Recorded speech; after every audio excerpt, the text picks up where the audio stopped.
Assalomu alaykum, hurmatli televizor ko'ruvchilar. Bugungi Istiqlol televiziyasi ochiq suhbat programmamizga diqqat berganlar uchun rahmat aytamiz. Bugungi programmamizda hammalarga ovoz tunishlik bo'lgan, ammo ko'pinchimiz tonimagan hurmatli Shuhrat Ushur apandi bilan suhbat olib boramiz. Axborotchilik kasbida yetishib chiqqan shundaqla o'tkir fikrlari, keskin qalam bilan naqshchilikni qamchilab kelayotgan, o'z kasbiga sodiq, mutaxassis, o't yurak, vatanparvar, millatsuvar Shuhrat Ushur apandi Istiqlol televiziyasining sharaf mehmoni bo'lib, bugun mana stadionimizga qadam tashrif qildi. O'ziga rahmat aytamiz va qarshi olamiz. Hurmatli televizor ko'ruvchilar, bugungi programmamizda Shuhrat Ushur apandi bilan Sharq Turkiston masalasi, shunaqla Uyg'ur tashviqotchiligi va Sharq Turkiston masalasini xalqaralashda tashviqotning roli va ahamiyati to'g'risida suhbat olib boramiz. Diqqatinglar ekranimizda bo'lsin. Hurmatli Shuhrat apandim, oldi bilan teklifimizni qabul qilib, qadam tashrif qilganligingiz uchun rahmat aytamiz. Ko'p rahmat. Nihoyatda xush oldum. İstanbul'da, Türkiye'de Istiqlol TV'si ne bizden doğru tordan köygen. Bu yandak meydan işhansını köydük. Nemiran stadyolarını köydük. Üskünlerini köydük. Bu cihetten hatta asasen Erken Asya Radyosu bizimki Uygur bölümünün seviyesinden kalışmakta tayarlık anlı bakın. Tabii bunda buluşu da silahının bu cihette axborotchilik ko'ngil bo'lgan, moddiy va ma'naviy jihatdan yordam bergan, aqzi tuğan do'st birodarlarga, sabdoshlarga oldi bilan minnatdorligimni bildiraman, tabriklayman. Rasmiy Erkin Asiya Radyosu'na yana bir sho'basiga kirgandek bo'ldim. Shu darajada men bunday taxmin qilmagan. Bu kutganimizdan yaxshi bir muhitni, o'rtamni ko'rdik. Rahmat aytamiz. Hurmatli Shuhrat apandim, nurg'un to'rdoshlar, Uyg'ur qarindoshlar dunyoning har qaysi joylarida sizning ovozingizni anglab, programmalaringizni yoqtirib anglaydiganligiga ishonamiz. Bugun mana Istiqlol televiziyasi ekranlari orqali Uyg'urlarniki uzundan buyon bu Shuhrat Ushur kim deb sizning tunish intilayotgan kishilarga bir ekran orqali ko'rishgan bo'lamiz inshaalloh. Aldı bilan siz o'zingizni qisqacha bir tunishtirib o'tgan bo'lsangiz, qanday bo'lib siz bu axborotchilik kasbini o'zingizga xizmat kasb qilib tanladingiz? Bu vaqtdagi ko'z qarashlaringizni anglagan bo'lsak. Deyilgandek, ismim Shuhrat Ushur. Erken Asya Radyosu'nunki Uygur bölümünde işlavatımız. Bu kesbini tanlash masalasi vatandagi sharoitlar bilan o'qigan, shug'ullangan kasbimiz bilan munosabatlik. Chet elga chiqqan chaqda hamda biz Aktan muşu sahada biz özümüzdeki rolünü cari kıldırımız dep hem kütüp şu ümit bilen çıkan.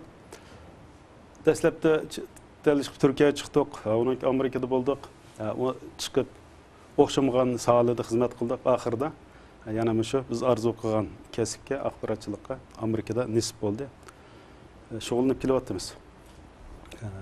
Siz bu vaqtda nurg'un natijalarni qo'lga keltirdingiz. Masalan, uchralishda muhim Uyg'urlarniki masalasiga aloqador, voqealarga aloqador xabar taqtishda, xabar program ishlashda ko'p natijalarni qo'lga keltirdingiz. Mushu to'g'rida so'zlab bergan bo'lsangiz, xususan mushu o'zingizniki erishgan mukofotlar, qo'lga kelgan natijalar, tajriba saboqlaringizni olgan bo'lsak. Degandek, hozir hamda Erkin Asiya Radyosu'da 12 tilda xabar berilyapti. Bunun bir tili Uyg'urcha.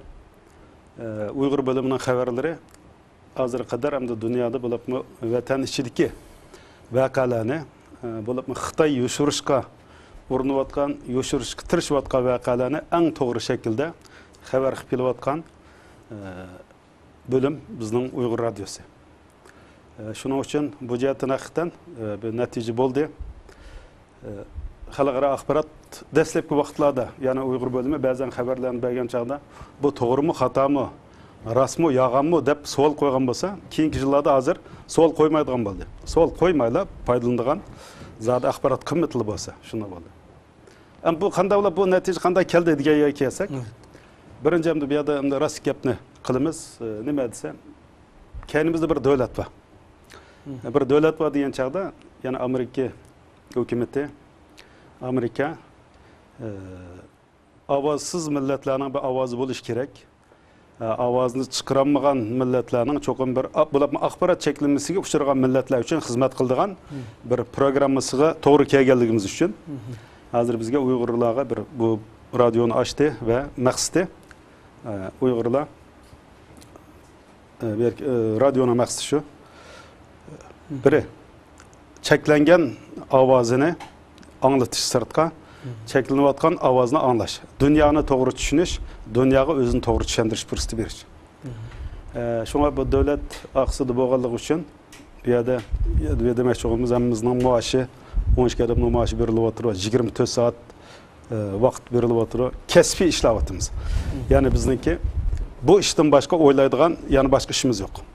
Vakit cihetten bütün kesimiz başına verilgeldiği için bu işte netice oldu. Birinci. Bu mesela eğer onda mesela çünkü yalnız kızgınlık bilen boğan bolsa, kızgınlık bilen, iştiyak bilen kurulgan nurgun radyolu var, torbetli var, akbarat basıları var. Ular malum yayken toktap kaldı. Çünkü yana ahırı kelgen çağda bir takşırgan bir yala var. Şu Amerika radyosu, Uygur Erkin Asya radyosu, Amerika hükümet tarafından kullanıldığı için hemimiz bütün dikkatimizni verip işildik. Bütün dikkatimizni belgelemek için buna da bir netice oldu. Abay deyendik. Bir yerde çıkan bir signal var. Bir yerde Uygurlar demek her kanda bir sahada kendi bir devlet olsa netice kazanalaydı. Siyasi sahada mı şu, akbaratlı mı şu, iktisattı mı şu, hemen neside, medeniyetli mi şu. Biz bunlardan çıkardığımız dersimiz şu, yani Uygurlarga kendi bir devlet olsa hem işte netice kazandı. Bir güç olsa. Güç olsa. Yani bu gapni başkası aylandırıp desek, Uygurlarning meselesi devletsizlik meselesi. Uygurlarning bütün meselesinin jiltisi devletsizlik. Eğer kendi bir devlet olsa, bu millet hem işini kıla alaydı. Hem işini netice kazana alaydı. Xuddi akbaratta biz bay dediniz, diyendek akbarat mükafat kırıştık şahsen ben. 2 altın mükafat, bir kümüş, yani bir mis diyendek 4 mükafat kırıştım. Uygur bölümünün hazır haberlerinin hemmisi bizim radyodaki iş bomba diyende kendi turmaydı. Aldığın kadar da oturup turdu. Halkara akbaratladı mı biz belgen haberini hemmisi verdi. Muşdan karganda akbaratçılıkta kendimizde bir devlet boğallık için galba kıldık. Netice yarattık, kendi kalmadık, çandırmadık. Onda olsa bizim hem işlerimiz, iktisadi işlerimiz mi, siyasi işlerimiz mi, faaliyetlerimiz mi hemmisi kendi olsa, bir küçük bir devlet olsa netice kazandığımızdan bir beşaret yap karayma. Bu. Yani Erkin Asya radyosu Uygurlarga alaqadar haqiqatan muhim haberlarni, programlarni ishlab tarqatadi. Xususan Xitoy doiralari tarafidan yo'shirilib kelayotgan qonliq voqealarni alayida xabar qilib ishlayotadi. Bu dunyo jamoatining diqqatini tortadi. Bundan da siz alayida kuch chiqarib, xususan shu qonliq voqealarga alaqadar xabar ishlab kelyapsiz. Bu sizniki bir tanlashmi yoki xizmat ehtiyojmi? Shu to'g'rida bir fikrlaringizni olgan bo'lsa. Ras endi qonliq voqealarni jiq beryapman da bu vaqtda beryapman. Bu deganlikim albatta men qiziqadigan voqea emas. Hech kim bir zo'ravonlikni, yig'ilganni, bir jon uzganni, yarda bo'lganni ko'rishni xohlamaydi. Men hatto o'tagan odatga jamoat so'rindimi, o'tag'ayada har qanday bir ishni chaqchaqqa uyilib gap qilishni, shu so'rinda yumor so'zlashini xohlayman. Shul tarafdarim. So'rinda odatda jamoatchilikda hatto vatanning dard masalasini bek xalab ketmayman. Buni bo'lsa eng bo'lmaganda desak deb. Mumkin qadar kuladigan gapni qilsak, chaqchaqqa aylantirsak, yumorlashtirsak, hayotda men endi yengillashtirishni, osonlashtirishni xohlaydigan bir inson tipi. Asl bu vaqtdan bu qurolliq voqealar, zo'ravonlik voqealari, qonliq voqealar degan men izlab surishti qildigan, men qo'g'lab yuradigan ishlar emas. Ammo nima uchun siz degandek yaqinqi 2 yil ichida, 3 yil ichida ki haberlarınki, mening haberlerimning asosli temisi bu qurolliq voqealar bo'ldi. Qonliq voqealar bo'ldi. Endi bu nima uchun degan kelgancha shu sabab birinchi axborotchilar sifatimiz bilan axborotda dunyoda xalqning diqqatini tortgan narsa sezgir tema. Jiddiy temalar dunyoning diqqatini tortadi. Axborotchilar sifatimiz bilan cho'qim kim nimani ko'p ko'rsa, kim nimaga diqqat qilsa, kim qarsa biz shuni xabar beramiz. Birinci axborotchilik sifatimiz bilan shunga men shu vatanda yuz bergan voqealarning ichida qayer bomba portlabdi desa, qayer bir odam o'libdi desa, qayer bir odam tutilibdi desa, eng oldin shuni xabar qilishga egallashtirishmi. Uningdan boshqa nurg'un ishlar bor, tabiiy ma'rif sohasida bor, iqtisodiy sohada bor. Hatto uningdan muhim bo'lganlik aniq. Ammo diqqat tortish masalasida bir axborotchilikda biz bu shuna qiziqmiz. Yolg'iz bizlar emas. Dunyoning hamma yeridagi axborot dünyanın her qaysi davrlaridagi axborot shu shunaq jonliq voqealarga, aktiv voqealarga qiziqqan. Shunga biz birinchi anlıqçılarını köpeytiş için, köp adamdan diqqatini tartish için bu qanliq vaqalarga, zo'ravonlik vaqalarga markazlashdik mana shu bir. Endi ikkinchi nuqtadan yolg'iz degandek men uni shunda qiziqmaydigan odam yana bo'lib burilib ketishim, yana biri vatandagi xalqninki ovozi, Sharq Turkiston xalqining orzusi mushu xil vaqalarda eng gavdalik, eng isbotli ifodalandi. Bu qurolliq vaqalar, qurolliq qarshilik ko'rsatish bir Xitoydek bir kuchga 1 milliard nüfusluq BDT'de 5 bexatarlik kengashining a'zosining birisi, dunyoning oldingi qatordagi bir harbiy kuchga qarshi qurolliq ko'rsatish degan bak cho'ng jasorat talab qiladigan ish bu. Dunyoda buni sir chiqib kelsa, Uyg'urlar agar qahramonlik deyish to'g'ri kelsa, buning Uyg'urlarga silishtirilgan yana bir qahramon bo'lmasligi kerak. Chunki dushman kuchi bilan silishtirish to'g'ri kelsa. Endi shunday bir qahramonlik ko'rsatilayotgan ekan, shunday bir qahramonlik o'tirdi bo'lgan ekan, biz buni xabar qilsak, shu vatanning vaziyati eng yaxshi aks etgan bo'ldi. Uyg'urning zulmga uchrayotganligini isbotlashning eng yaxshi yo'li qarshilik ko'rsatish harakatlari. Shaxsan men shunday deb qarayman.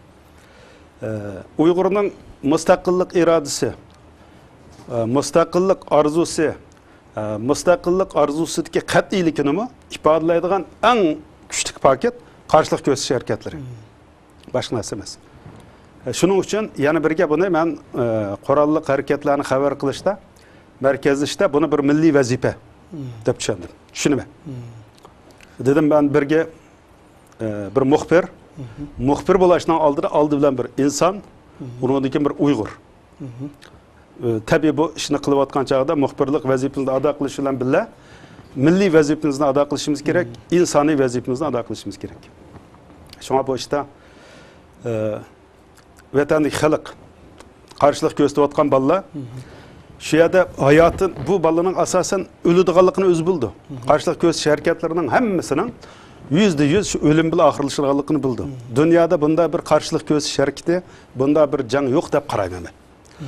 Chunki dunyoning boshqa yerlaridagi qarshilik ko'rsatayotganlar, urush qilayotganlar, ular hech bo'lmadi degan chaqda 90%, 80% yoki 70% o'zining hayot qoldiganligini bildi.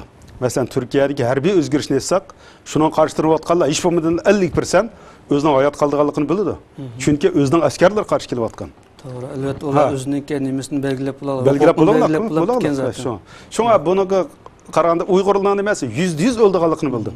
Bu odamlar nima uchun qurolni oldiga berib o'tirib o'zini? Aytayotganda tabii birinchi shahidlik Alloh rizosi uchun deyilgan bo'lsa, yana birga vatan millatning davosini eng yuqori pallaga ko'tarish.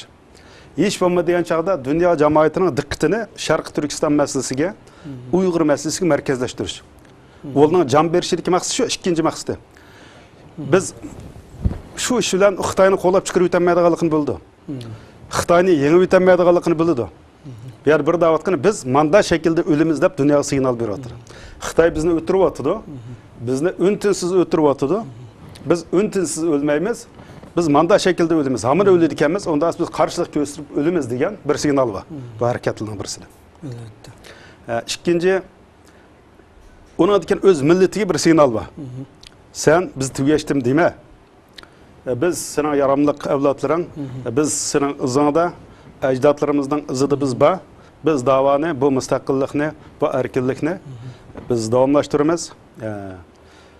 Yani zulmga bosh egmaymiz. Yani bütün çünkü hazır bir türlü adamlar Xitoy hukumat tarafdan setilg'iliq, Xitoy hukumat uchun xizmat qilg'iliq. Şoň xalqqa bir türlü balla chiqib, hamma adam seni satırgan, hamma adam seni bozaq qildigan emas. Sen uchun badal to'laydigan, sen uchun o'zini qurbon qildigan odamlarmi bor, biz shuning bir qismi deb chiqyapti. Ular ham ashunchalik badal to'lab chiqqandan keyin u faqat axborotga chiqqanda qimmatga yo'ldi. Axborotga chiqmasa nolga tang'ish. Evet. Şu qanday qildi? Bu fursat bizga keldi. Biz shuning uchun bu ishni cho'qim xabar qilishimiz kerak. Bu ishni xabar qilmasak, ular maqsadining 10% yoki 20%ga yetadi. Biz buni xabar qilgan chaqda hech bo'lmasa 70%ga yetadi, 50%ga yetadi.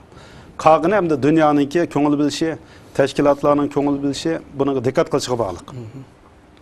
Şoň ikinji menen ýani bu qorallyk hareketlerge bek qiziqishim, bek berilişimden maksati ýani qorallyk hareketler jygypsak wetandiki zulümni en iniq aks etdirdi. Uygurlarning iradasini en iniq ifadelaydi. Munazirsiz şekilde ispatlaydı.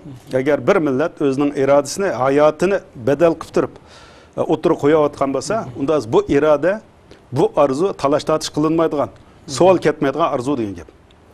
Şoňa bu en yaxshi ifadelengenligi uchun, uningkin bayan deganimdek bu insanlar bu vatan üçün, millet üçün qurban berayotganlar, dünyanın hiç qandaq yerde ko'rilmagan bir qahramonlikni ko'rsatayotganligi uchun ular shunchalik bedel to'lagan yerda elbette biz bunga bu sirtda bizning hech qanday bexatarlik masalasi yo'q.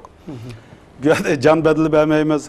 Bizni akirib solib o'tmaydi. Faqat vaqtimiz ketadi. Azroq. Ammo hamda yana bir narsa kelsa, az o'xshamagan fikrlar bilan bir talash tartish bo'lishi mumkin. Masalan, shu harakatni bu xato deydiganlar bo'lishi mumkin. Yo bu ziyonliq deydiganlar bo'lishi mumkin. Şunun qarta bir tayyorlik bilan ishimiz. Bizning eng chong bedel to'laydigan bedelimiz shu. Şoňa ben bu işni Erkin Asiya Radiosyda işlep, muhbirlik qilib, eğer men razı bolgan, men hoş bolgan bir taraf bolsa şu, vatan işide şu qarşılık hareketlerde çıkan ballıның işini haber qilganligim meni eng razı qildigan iş. Şunun uchun mushtaň merkezleşdim. Yaxshi bir mulohaza bo'ldi. Yani vatan ichida nurg'un vaqalar yuz beryapti. Buning ko'p qismidan yana xalqimizmi xabar topolmayapti. Muxbirlar xabar topolmayotgan nurg'un vaqalar bor.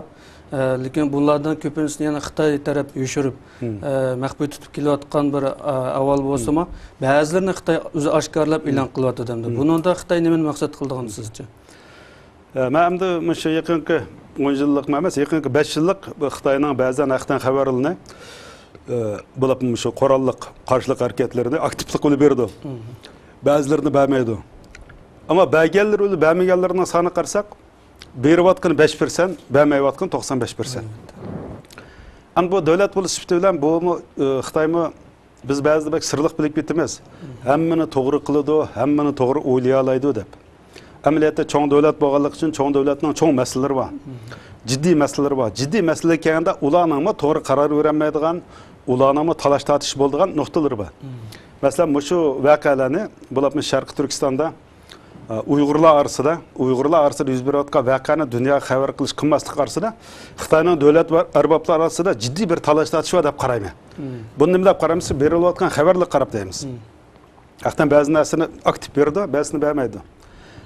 Bular aktiv berishda dunyoga Uygurlar mishnak zo'ravon bir millat, terrorchi millat, bularda rahim yo'q, qon to'kidi, bu tinchlikchi emas deyish uchun bo'libmi xalqarodagi navbatdagi bir qism eqimga, siyosiy eqimga bizni maqsashtirish uchun shunaq deydi. Ammo undaq deb o'tirib chiqargan bilan natija undaq bo'lmayotgan ahvol bor. Chunki bizning vatanga diqqatini bergan bir axborotchi, bir siyosatchi, bir jamiyatshunos bu vatanda Uygurlarning qaysi darajada zulm ko'rayotganligini asalli bilib olaydi. Chunki mesela Ürümçi'de dönkörükte şundaqlı ötüp ketayotgan bir mutaxassis şu yerda dönkörükte kişilerden ki hayat şekli. Ular bu yerda xalqlarning turmush ahvoli, iqtisodiy ahvoli qarab turib, mesela bir hökumət binası Ürümçi şəhərində hökumət kirgəndə ular bütünlüy Xitayını gördü, Uygurunu görmədi. Dönkörük kəs ən qiyin ahvaldakı yerdə Uygurunu gördü, Xitayını görmədi. Şuna bizning vatanga diqqati burilgan ekan, cho'qim bir yerde dünya cemaati Uygur'un haklı ekanligini, Uygur'un mazlum ekanligini bilalaydi. Muşu haberler Xitoy bunu bizni gerçi terörlükle bağlayımız deb teşvik qilgan, şu sebepten teşvik qilgan bo'lsa-mu, şu sebep bilan uyabaga chet el muxbirlari, mayli tekshiruvchilar bo'lsin, bizning haqiqiy vaziyatimizni ko'rdi. U Xitoy ko'rsatgan tarafdan emas, naq bizning ahvolimizni xabar qildi. Shuning bilan Xitoy har qatam bizning qoralliq voqealarimizda, zo'ravonlik voqealarimizda biz tarafidan yuz bergan xabar qilgan chog'da o'z ziyon tortdi. Shuning bilan bu o'zgartdi. Shunga hilam bu yozda ishkilinib turuvliq. Men kesib eta olmayman, hozirga qadar bo'ldi. Keskin holda ma voqeani xabar qilamiz, ma'ni xabar qilmaymiz deydigan bir belgilama yo'q. Shunga bulun ishkilinib turuvliq. Ko'p voqealarni biz keyin xabar qildik, biz xabar qilgandek o'tirg'i chiqdi. Xitoyningki bu ishda Hem asas hem Xitayning menfaati, devlet menfaati navbatki vaziyatni o'ylsakmi, Xitoy deydigini. Jongo bir bütün devlet, yani Jongodagi bütün milletler ittifaq, Uyg'urlar Jonxo oilasining bir qismi va shunda yashab kelyapti. Bu chet elda qarishtirib kelayotganlar az sonli bo'lguvchilar deyapti. Bu tashviqoti Xitoy tashviqotining millatlar siyosatining tashviqotining asos shuari bu. Undanki buni isbotlash uchun qanday qilish kerak? U yer vaqa chiqmadi deyish kerak. U vaqa chiqqan vaqaning hammasi buni inkor qildi. Faqatla hozir navbatda xalqaro vaziyatda bir qism davlatlarningki himoyasiga erishish uchun chet ellik Uyg'ur tashkilotlarini kontrol ostiga olish uchun chet elning yordamiga muhtoj. Shuning uchun bizni ayblash to'g'ri kelyapti. Shunga bu yerda ikki maydoni, ikki arzusi, ikki xil arzusi var. Bir arzusi Uyg'urlar Jongoning yaxshi fuqarosiga arzusi tashviqotga. Ya'ni bir arzusi bir qism Uyg'urlar terrorchi demoqchi. Ammo ikkisi ta'tir kelganligi uchun bir-biriga ixtilof bo'layotdi. Shunga bo'ladi hozir qadar qurolli harakatlarning bir qismini xabar qilib, bir qismini xabar qilmasligining mencha sababi bu. Albatta, yaxshi mulohaza bo'ldi. Bu yana bir savolim shu hozir Uyg'ur masalasi deyli, Sharq Turkiston masalasi deyli, dunyoga diqqatni tortib kelayotgan bir masalaga aylanish qarab ketyapti. Shunda paytda shu siz bayon deb o'tdingiz, uyat bo'lgan voqealiklarni biz o'tirg'a chiqarmasak, hech qanday uning ahamiyati bo'lmaydi, rol bo'lmaydi. Biz shundan kuchab kelyapman dedingiz. Albatta bu to'g'rida uyada qarshiliklar bo'layotdi. O'tirg'a chiqmagandan keyin o ish kun tartibga kelmagandan keyin xavarsizlik qilyapti. O'tirg'a chiqqanlarga dunyo jamoati ham diqqat qilib kelyapti. Shu sababdan yana tashviqotniki roli qanday deb o'ylaymiz? Masalan, Uyg'ur masalasini xalqaralashtirishda tashviqotning roli qanchalik ahamiyatga ega shu haqdagi tushunchlaringizni so'zlab bergan bo'lsangiz. Endi tashviqotning roli masalasiga kelsak, mencha buni jiq deyishdan izohat berishdan muhtojiyat yo'q. Tashviqotning muhimligi hammadan bo'ladi. Xitoy hozir o'rtirayotgansa, shu tashviqot bilan o'rtirayotgan bir davlat. Bütün axborotni qo'lda tutishi, internetni kontrol qilishi, internet soqchilarini qo'yishi hammasi Xitoy o'z davlatini tashviqot orqali kontrol qilyapti. Hatta mushaja tashviqot jihatdagi cheklamaları, mush jihatda xarjlagan xarajatlariniki nemisini maqsad hisoblamadik, ammo hozirgi kuch sarfiyatidan qaraganda asosan bu davlatni Xitoy tashviqot bilan o'rtityapti. Birinchi tashviqot bilan o'zining himoyachilarini yetishtiryapti, o'qituvchilarga zarb beryapti. Bu bizning vatanga nisbatan aytganda shu. Bizning vatanda asosan tashviqot orqali birinchi vatanning ichidagi nima uchun u noyada yuz bergan noyani bu noyaga hatto bir yezdagi voqeani bir yezg'i bermaydi. Maqsad bilmaydi xalq. Shu fikr almashtirish demak bir jamiyat uchun qon almashtirish deganga o'xshash. Mening tushunishimda. Shuningda jonliqlik bo'ldi, shuningda fikr birlik shakllandi.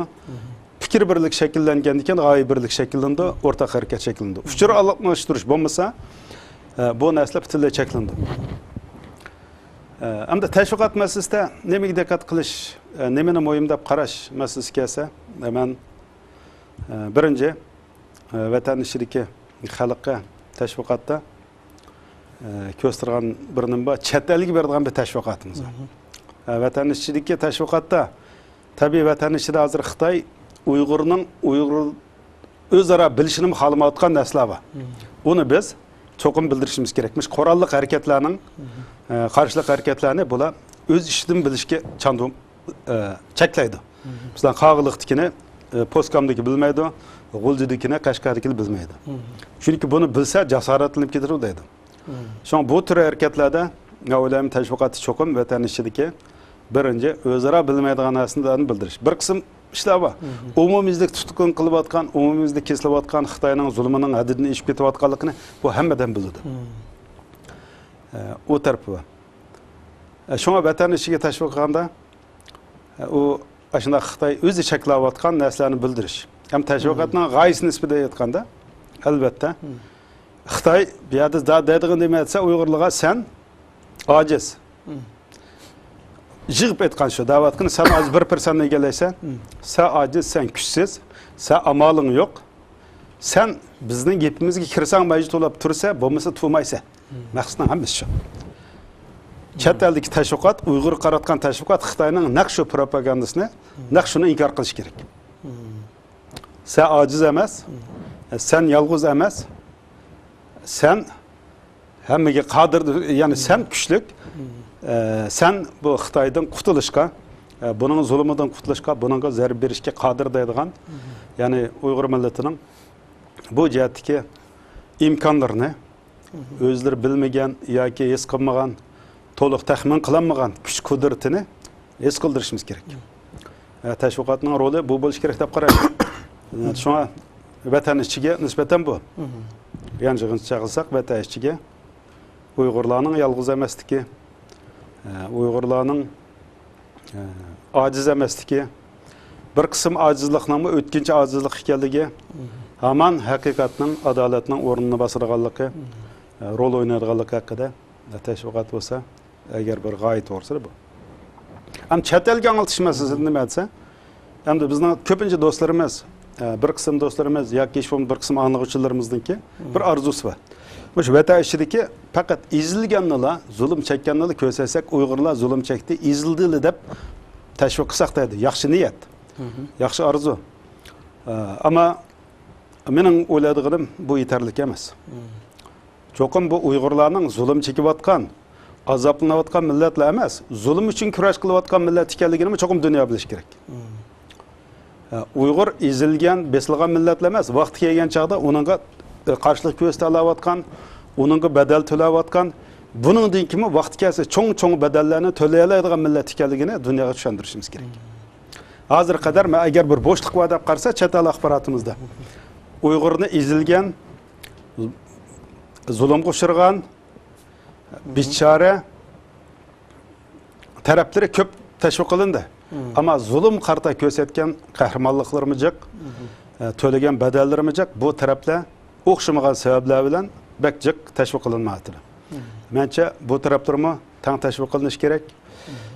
Agar biz Uyg'urlar agar chet eldan, dunyodan bir yordam kutayotgan bo'lsa, dunyoda har qanday bir millat bir yordam bersa, o millatning o'zligidan bir o'rnidan tura oladiganligi yordam bergan ahvol ostida. Birlasha oladiganligi, kuchlanadiganligi, o'zini o'zi idrok qila oladiganligi, o'z millati uchun badal to'lay oladiganligini bilish kerak. Shuni bilmagan ahvolda o davlatning yordami cheklik bo'ladi. Albatta ayrim bir ma'lum bir guruhga yordamni ola olishimiz mumkin. Ayrim bir sohada bir natijaga erishishimiz mumkin, ammo millatning umumiy taqdiri masalasida dunyoning yordamini olish uchun cho'qim bu millatning mazlum millatlar emas, zulm, zolimga qarshi kurash qilayotgan bir millat ekanligini ko'rsatishimiz, isbotlashimiz kerak. Yana aylantirib kelsak, qurolli qarshilik harakatlarini mening tashabbuskorlik bilan izlab, so'rab xabar qilishimdimi? Birinchi bir axborotchi bo'lish sifatim bilan odamni jiq ko'rish, jiq odamni diqqat tortish uchun qilmasam, ikkinchi bu tarafdan. Yana bu da'vo uchun foydali deb qarayman. Men ya'ni Uyg'ur davosining dunyoga tonilishi, diqqat tortishida bu harakatlar ham muhim deb bilganligim uchun shunday qarayman. Yana bir savolim hamda bugungi kunda qaradigan bo'lsak, dunyoda xalqaralashgan masalalar qatorida Tibet, Falastin, Kashmir masalasiga ergishib, ya'ni Suriya, Iroq turkmanlarniki meselelerimi şu xalqaro meseleler qatorida. Lekin bularninki hammasining o'z oldiga mustaqil televiziya kanalları, teşviqat merkezleri bor ekan. Ammo mushundaq paytda o'xshash taqdirdosh, ya'ni mustamlaka ostida qolgan Uyg'urlarning shu ana qadar hozirgacha hech qanday bir yerda televizion yoki teşviqat merkezi sistemlik bir shaklda yo'q deb qaraymiz. Balkim Erkin Osiyo radiosi BAOMO Amerikaga tava bir radio hamda Uyg'urlarga tam egitarchilikda emas.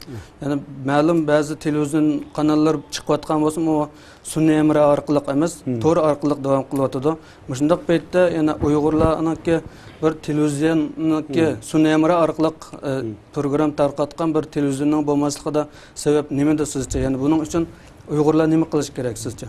Dengizde hamda hozirgi vaqtda eng ta'sirli tashviqot televiziya. Radio uning qaranjiq koni. Uningdan mushu nuqtadan aslida televiziya tashviqoti, televiziya kanali orqali bu axborotchilikni elib berish, tashviqotni elib berish eng muhimdir. Unda bo'lishida ham degandek bu yerda televiziya mening bilishimcha radioga qaraganda, boshqalarga qaraganda texnik kuch talab qiladi, iqtisodiy kuch talab qiladi, odam kuch talab qiladi, asliya talab qiladi. Buna da şu imkanlarda yetersizlik boğalığı için kem bulavutı dep oylayma. Ameliyatda bunun moyumlukine, zorunlukine bilgilik teşkilatlarımız, her kaysi devletlerdeki teşkilatlarının bundak bir TV'ni, yani TV arkalık akbaratını yapırış, teşvikatını yapırış için bir köste otkan tırışçalıklardı mı haberim var.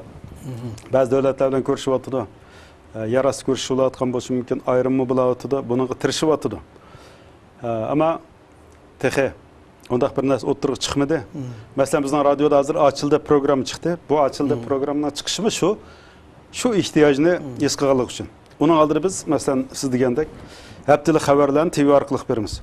Bizden körülgen programımız içinde hep ahirde haberler ancak körüldü. Şu gösterir ki aktan TV bolsa, körünüşteki haberler olsa texim dikkat kozgaydalık eniq. Şunun için bizden radyoda mı bunun tırışçalık gösterip oturup mümkün kadar aşını köpetiş hakkında. Hem de kançılık kaya geçi bardı onu okumayımız. Ama yandaydıgınımız bir devlet nikayını geliş, teşkilatlarının asaslı hizmet vazifelerinden birisi çok biliş gerek. Her kandak bir iş kendi devletine ilinmese, aksığı devletine himayesi olmasa amını bir yer toxtab kalıdı. Çünkü bu TV'nin bomba demez, burun boldu. Bolup oturdu, devam kılıp oturdu. Bazen dostlarımız, sabdaşlarımız şahsi tırışçalıkla öpüp gitip bardı. Mesela Erik TV deyimiz, o şahsi tırışçalıkla operatörü o yaxşı gitip bardı. Onun Uygur TV deyimiz, onun aldığı parat yorun kaçlı ulaştı. O mu gitip bardı ama bunun teximi mükemmel, teximi toluk buluş için çoğum kendi devlet oluş gerek. Devlet oluş için teşkilatlar aktif aldığı ötüş gerek. Buna moyun hizmet koyuş gerek. Hem şunun olan bile şu devletlerini kayıl kılıdığan, şunu aksı alıdığan bir hareket, teşvikat, ibare şu var oluş gerek. Ahirgi sualım yana şu bizniki İstiqlal Tor televiziyasiga xizmat qilayotgan bir qancha yil bo'ldi. Muşunun qarda sizni qanday tanqidli fikrlaringiz bor, talablaringiz, tekliflaringiz bor, buni anglagan bo'lsak. Aldı İstiqlal TV'si degan çağda namının özünü yaxşı görmem. İstiqlal diye. Bunu köpünçe mesela bir devletle terbiyetten kullanılan bir teşvikat orunları, bir akbarat orunları özünün en yaxşı görgen arzusunu yoki özünün en yaxşı görgen ismini koyamaydı. İstiqlal TV'si milletning irodasi, milletning qiziqishi nuqtasini aytganda nomi bilan diqqatga sazovor. Birinchi yaxshi qo'yilgan bir ism İstiqlal TV'si. Onandaki bayatın degandek yaxshi o'rlashtiribsizlar, yaxshi tashkillanibsizlar. Bu bir tarafi. Mazmun jihatdan programmalarni anglab turyapmiz. Biz deyolmaydigan gaplarni albatta biz Erkin Asya Radyosu g'arb o'lchamlari bo'yicha xabar beramiz. Radyoning qimmati shu yerda. Ortiqchiligi shu yerda. G'arb o'lchamlari bo'yicha g'arb berilayotgan xabar bo'lganligi uchun chinligida, tarafsizligida, xalqni qoyil qilishida bu savol ketmayapti hozir qadar. Hatto xalqimizmi jiq qiziqib anglayapti. Menimcha chet eldagi biz hozirgacha ko'rgan tonish bilishlar bo'lsin, chet el xabarlashlari Erkin Asya Radyosuga savol qo'ymaydi. Bu andek. G'arb o'lchamlari ketib bordi, ammo g'arb o'lchamlari bo'yicha mengishning bir ziyonli tarafi bor. U bo'lsa naq Uyg'urning naq idisini, naq gapini degan olmaydi. Bo'lapmi hamma programmada har kun degan olmaydi. İradesini ifadeliği. Her yerde degan olmaydi. Zo'r tepilganda degan bo'ldi. Bunda ahvolda bu İstiqlal TV'si bir yaxshi to'liqlama. Yani biz deyemmeyen, biz desek bo'lmaydigan gaplar sizlardan to'liqlanyapti. Ondan keyin bo'libmi shaxsiy ko'z qarashlar masalasida biz Erkin Asya Radyosu abaytniyadikidek mütedil ko'z qarashni o'tirib qo'yamiz. Hamma taraflarning cho'qim bir yerga kelish kerak, balans bo'lish kerak. İstiqlal TV'sida unday gap yo'q. Uyg'ur nimani xohlasa, nima to'g'ri bo'lsa, nimani degimiz kelsa, degan bo'lgan TV. Bir milletning har qanday bir milletning shunda bir TV'si, shunda bir axborot bo'lish kerak. Bu nuqtadan aytgan chog'da, masalan, Abduqodir Yapchaldining nutqlarini anglaymiz İstiqlal TV'sidan. Bizlar emas, chet eldagi butun Uyg'urlar shuni ko'rdi. Jurk suv ichidi. Shuningdan ko'ngli xo'sh bo'ldi. Shuningda yo'l topdi. Chunki buningda naq Uyg'urning manfaati va ko'zlangan g'oyasi bu. Mesela onun aldıda yalğız bu çeteldeki Uygurlarla dikkatini tatip atkan yok. Xitayning mı dikkatini tatip atkan, hatta endişki silip atkan bir vaziyet var. Mesela Arlıkta Tanrıtağ torda bir haber çıktı. Muşundaq Tayland'daki vaka hakkında kerez. Tayland'daki vaka hakkında, partiliş vakası hakkında Türkiye'deki Şarkı Türkistançılarının 5'i qo'lliq a'zosi muşundaq bu ishni biz qildik dedimi o? Tahdid qildi deganda. Tahdid qildi rasman. Bizga muşundaq mush ishni qilib turib Xitoy bizning davlatimizni tahdid qildi dedi. Türkiye'deki bir TV'de dedi. Türkiye'deki bir televizorda degandi ki, men yani bu İstiqlal TV'sini o'ylamdim. Türkiye'deki bir axborot o'qituvchi deb, anda Abduqodir Yapchang'a telefon qildim. Sizlar muşundaq, sizning Ismoil Tanrıtağ chiqdi. Xitoyga qarshi tahdid haqida gap qilibsizlar.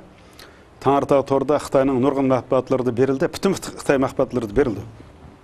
Bu qayerda so'zlagan tanla dedim. Men cho'qim Turkiyaning TV'lari dedim, siz İstiqlal TV'sida dedim. Demak, mush TV'ni, mush İstiqlal radiosini Xitoy kuzatib atgan, diqqat qilib atgan, buning kuchini bilgan, esqigan tarafı bor. Shuning uchun mush yerda berilgan, mush studiyada mush yerda berilgan bir bayonotga bir davlat davlatning eng cho'ng axborot organlaridan bo'lgan Xinhua, ondan keyin Yer shari vaqt gazetamiz shular inkos qaytdi. Shular inkos qaytirib, Abduqodir Yapchang mundaq dedi, Turkiyadagi bir TV'da istiqlol deyamadi. Qaraganda balkim sizlarni bek ulug'lashtirib o'tishni xohlagan bo'lishi mumkin. İstiqlal degan so'zdan qo'rqib. Balki bu gapdan qo'rqqan bo'lishi mumkin. Yoki hamda bu Turkiyadagi bir davlatning bir nimasi chunki, ammo buni bildiganlik aniq hamda ayrim bir. Shu nuqtadan aytganchada hemen bu İstiqlal TV'si zo'rur bir TV çoğun bir boşluğunu toldurib atıdı. Yaxşı to'liqlim bo'ladı. Chet eldeki bütün Uyg'ur tashviqot vositalari, mayli axborot tayli, mayli tashviqot tayli o'zaro bir hamkorlik ichida. Bu tabiiy holda. Buni bir odam tashkiliga ayiri yo'q. Millat bir bo'lganlik uchun, manfaat bir bo'lganlik uchun, arzu bu bir bo'lganlik uchun o'zaro hamkorlashib kelyapti. Mushu manfaat chambarkining ichida İstiqlal TV'si yaxshi rol o'ynayapti. Birga bunda bu şey Türkiye hazır. Milletimiz çok ümit kitiyotgan devletlerinin birisi, milletimizle emas, bütün dünya Müslümanlarının ümit gözüyle qarayotgan bir devlet. Muşundaq bir devlette içilgan bir TV bo'lganligi uchun Uyg'urlar ümit gözüyle qarayotdi. Ondan keyin Uyg'urlarning soni mı yaqinqi yillarda Türkiye'de köp. Yani bir jihatdan Uyg'urlar eng köp sonda davomli berib kelib turayotgan, ziyorat qilayotgan bir o'rin. Hamma shunday bo'lganligi uchun bu Türkiye'deki bir yerde, İstanbul'daki bir yerde İstiqlal TV'si degan bir TV'nin bo'lishi pek muhimdi. Bu rolni o'ynayapsizlar. Shuna bu jihatdan biz tabriklaymiz. Yana ko'p natijalarni kutamiz.